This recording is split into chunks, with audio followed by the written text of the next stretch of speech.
Good morning everyone. आज चाहिँ म यहाँनिर कोपी काट्न आँटेको है, किनभने यहाँ चाहिँ दिदीहरूको घरमा चाहिँ क्यारल थियो, त्यही भएर चाहिँ दिदीलाई मैले सकाइदिन आँटेको थिएँ। त्यही भएर चाहिँ म यहाँ कोपी काटिरहेको छु। दिदीले चाहिँ अर्को कामहरू गरिरहनु भएको छ है। अनि यहाँनिर चाहिँ कोपी र आलुको सब्जी बनाउनु थिएँ, त्यही भएर चाहिँ यहाँ मैले आलुहरू तासिदिँदैछु, कोपी र आलुहरू काटिदिँदैछु है। दिदीले चाहिँ मासुको काम गर्नुहुँदै थियो, त्यही भएर चाहिँ अन्त यहाँ के भन्छ कटिङको काम चाहिँ मलाई दिनुभएको थियो है। त्यही भएर काट्ने काम चाहिँ मैले सबै गर्दै थिएँ। यहाँनिर त पहिला मैले कोपी आलु प्याज टमाटर सबै गरिसकेँ। यहाँनिर चाहिँ सुँगुरको मासु है, यो मनपर्छ हेर्नुहोस् है। यहाँनिर यस्तो दामी चाहिँ पिसहरू छ है, हेर्नुहोस् होला कस्तो राम्रो राम्रो चाहिँ अब यहाँ चाहिँ पाक्दैछु मासु। यहाँनिर चाहिँ के भन्छ है साग रायोको मासु साग हालेर बनाउनु लामो बोसो हेर्नुहोस् होला सुँगुरको, तर म चाहिँ खाँदिनँ है सागहरू। त्यो चाहिँ सिधै म त दिदीहरूको यहाँनिर घरमा क्यारलतिर उनीहरूले बनाउनु भएको अनि मैले भिडियो मात्रै गरेको। हेर्नुहोस् होला है, यमी यमी न हेरेर त दामी कलरफुल मजाको भइरहेको छ। आजको लागि यो पाकिसक्यो अब होइन। त्यहाँदेखि यहाँ चाहिँ बफ करी बनाउनु भएको छ है, सुक्खावाला बफ बनाउनु भएको छ। यो चाहिँ मलाई मनपर्छ अनि यो चाहिँ म खान्छु पनि करी। अन्त त्यो पाकिसकेर चाहिँ हेर्नुहोस् होला फेरि यहाँ केकको काम थियो है, दिदीले घरमै बनाउनु भएको थियो। अनि यो केक चाहिँ हेर्दै अब बनाइसक्नु आँटे, बेस चाहिँ हिजै बनाउनु भएको थियो है। आज चाहिँ सिप पाइपिङको काम थियो। अन्त चाहिँ दिदीले यहाँनिर बनाउनुहुँदैछ, बिचमा चाहिँ सेन्टा बनाउँछ अरे है, उनीहरूको क्रिसमसको लागि चाहिँ त्यसरी बनाउनु हुँदो रहेछ उनीहरूले चाहिँ। अन्त साइडमा पनि गर्नुहुँदै थियो। अन्त दिदीले बट्टाबट्टी सेन्टाको टोपी बनाउनु थाल्यो, सेन्टाको दाडी हेर्दा हेर्दा केक पनि अब रेडी हुन आँटिसक्यो है। अन्त हेर्नु चाहिँ जुङ्गा आँखा नाक्ने के केहरू हालिसक्नुभयो है, हेर्दै हेर्दै बनाइ पनि सक्नुभयो। अनि चाहिँ फिनिस्ड भयो। यहाँ चाहिँ मैले केक बनाइसकेर चाहिँ घुमाउँदै थिएँ। त्यहाँदेखिको फेरि यता त्यो सबै काम सक्नु भएपछि फेरि आलु र कोपीको लागि यहाँ उयो हुँदैछ हो, यहाँनिर चाहिँ हुँदैछ हाम्रो राजमाको लागि बनाउनुको लागि। त्यो राजमा यहाँ चाहिँ पकाउने मान्छेको हालत चाहिँ गर्नुहुँदै थियो, त्यो सबै पाकिसकेर हेर्नुहोस् होला। फेरि यो चाहिँ गुलाब जामुनको लागि यहाँ सुगर सिरप बनाइदिएको थिएँ है।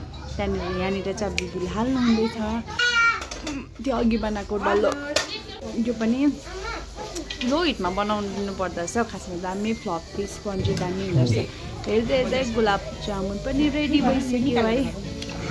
अब यसलाई सुगर सिरपमा हालिसक्यो है। यम्मी भएको थियो यो गुलाब जामुन। तपाईँहरूले घरमा ट्राई गर्न सक्नुहुन्छ गुलाब जामुन बनाउनुको लागि। बजारको फाइनल लास्टमा निकालेर बनाउँछ कसलाई मनपर्छ है भन्नु होला लास्टमा फाइनल लुक। अनि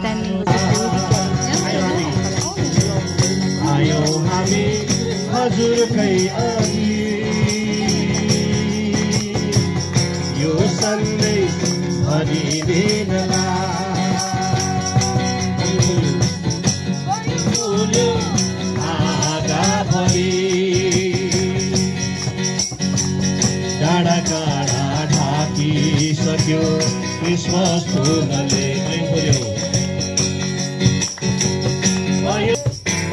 नडराउ है बेथलेहेममा दिएको छ फेरि आएर यसो कहाँ आऊ शरण हामी जाऊ। अब हेर्दै चाहिँ क्यामेरा उहाँ चाहिँ त्यहाँ बहिनी नाच्नु हुँदै थियो, नाच गरिसक्यो। त्यहाँनिर चाहिँ सल्लाह आज के बनाएको तपाईँलाई। हेलो गाइस, आजको खाना चाहिँ छ हेर्नुहोस् होला, यो चाहिँ छ पोर्क एन्ड राईको साग छ है। यहाँनिर चाहिँ पोर्क एन्ड राईको साग मिक्स डिस छ। यहाँनिर आलु अनि कोपी है, कसलाई मनपर्छ भेजमा चाहिँ। यहाँनिर छ बफ करी छ, राजमा। डेजर्टमा चाहिँ छ हाम्रो केक हेर्नुहोस् होला है, केक छ है यहाँ चाहिँ नि। र स्पेसल तपाईँहरूको लागि गुलाब जामुन, कसलाई मनपर्छ भनिदिनु होला है। बिर्सेर चाहिँ फ्लेक्स सिडको चटनी है, फ्लेक्स सिडको सबै सकिसकेपछि लास्टमा चाहिँ केक काट्नु हुँदैछ यहाँनिर चाहिँ है। हेरिदिनुहोस् होला, इन्जोय गर्नुहोस् होला। आजको लागि thanks for watching, bye bye, tata. लास्टमा चाहिँ मैले केक खान आँटेको है।